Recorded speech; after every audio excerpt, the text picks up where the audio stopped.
If I would have told you back in January, hey, Pastor, we aren't going to meet on Sunday for 30 weeks this year, what would you have told me? I can't probably say that on camera.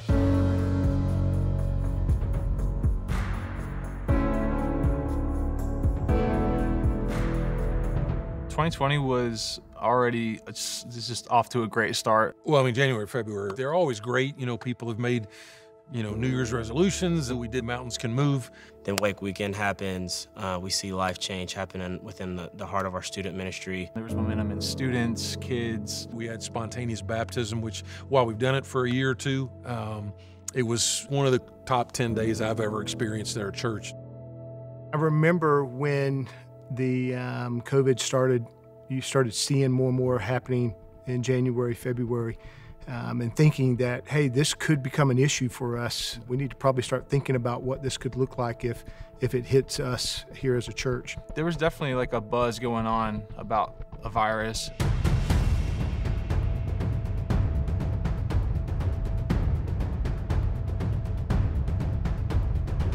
I made tons of phone calls. I was calling our worship guys, trying to get everybody together because we had to get a service for that weekend. And Carl called me. He's like, get camera people together, get production people together. We need to record this basically by the end of the day. We were kind of caught off guard, like, whoa, this is a really big deal. Everything else just started becoming reality. So it's like all my crazy thoughts were like, okay, this is real. We began to pray through, okay, what will the people need in a time of uncertainty, trying to plan moments of intentional hope, but also reminding people of who they are in Christ and reminding people of what the church is and what the church is called to be.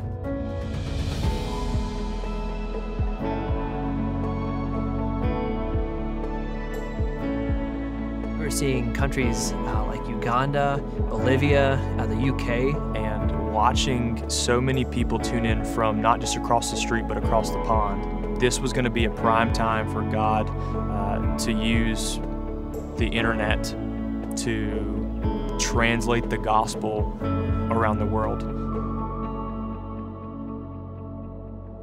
We brought all of our staff together and we just sort of talked with them to help them understand the reality, how we were going to act to that, and that we really never lost our purpose in reaching out to people in this community. we had this like war room where we were all sitting 6 feet apart in this big room. Asking the question, if ministry happens where the people are, how do we go where the people are? Well, I mean, we had to pivot quick. What kind of strategy do we need? Because we couldn't look to another church. We were all solving this at the same time. Connecting with people obviously still had to be a high priority. And I think the answer quickly became, how do we go from, basically a 4 to like an 11 on the scale of online engagement? Who can work on social media? Who knows how to do web design? Who knows how to do graphics? We had people from every department in there doing jobs that they've never done before. Got called into the office and was asked, would you help us with this online campus? My yes was on the table. It's like, hey, I should learn how to do Adobe. Like, I need to learn how to create social media graphics and things like that. So I just dove in. Having the resources that Biltmore put out for us and supplied us with materials, gave us journals. We knew that the mission would continue, and we knew that our church moving forward, but it was exciting to see how we were going to evolve as a church in a time that we had never experienced before.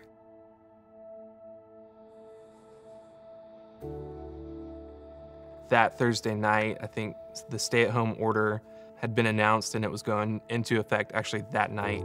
A bunch of our team was here trying to get the finishing touches on the weekend service. It was like 1 in the morning and I unplugged my entire computer and put it in my car. We were preparing to go home and be fully remote for who knew how long. And so we just kind of rallied around in the parking lot, stood in a circle, and all just kind of said, man, we need to go to the Lord in prayer. Praying over our church, praying over our communities, praying over our people, over our staff, over Pastor Bruce, just not knowing what the next, who knew how long would take.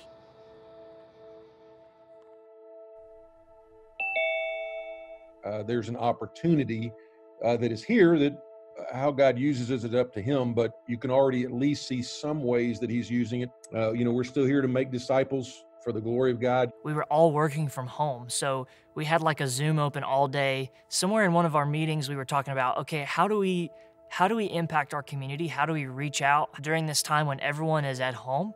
Kind of throwing out ideas, and eventually we got to, hey, what if we just sold shirts and we gave the money that came from those shirts to people in need in our community? Yeah, I remember when Christian brought up the idea of 828 Strong. Just felt like, hey, it would probably be a better way if we would look at a way that the church, because of the generosity of the church, that we go out and buy everything, that we pay for all the logistics of getting it to the people. I want to introduce to you what is called the 828 Strong Initiative. 100% from every t-shirt that is sold will go directly into the 828 Strong Relief Fund, which will then help our neighbors who are in financial need. We were blown away. I don't think anybody anticipated having that many sales the first time that we just did a t-shirt. We had staff here from every single department helping package and fold t-shirts. Being a server isn't always the most glamorous job, so it was just amazing to see Biltmore Church recognize and anticipate that specific group of people that would be so impacted by this. We started by hosting a COVID testing site at one of our campuses.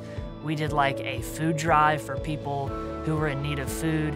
We had Biltmore Church Loves Schools. I mean, it's just been thing after thing after thing. I can't even remember all that we've done. It was really cool to see the church supply all of our binders, pencils, pens, notebooks, all of our regular school supplies, because that usually comes out of our own pockets. It's just meant so much, starting with campus beautification to the 1,500 backpacks for our students to the gift boxes that you provided our teachers. So much appreciation for all the prayers and the words of encouragement that have come from the congregations of Biltmore Church. Being in the healthcare field and just watching how Biltmore Church has always been the hands and feet of Jesus, but particularly in this time.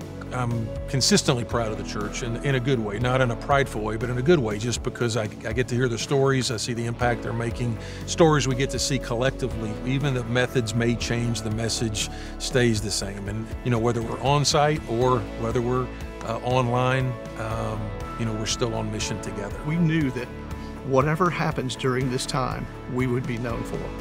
We'd rather be known as a church that loves our community and reaches out no matter what the cost. We aren't going to stop being intentional with our community, that we're not going to stop looking for ways we can serve and be the local church and support our community. The Lord tells us that He will bring His glory in all things. What the enemy meant for evil, the Lord will turn it for good.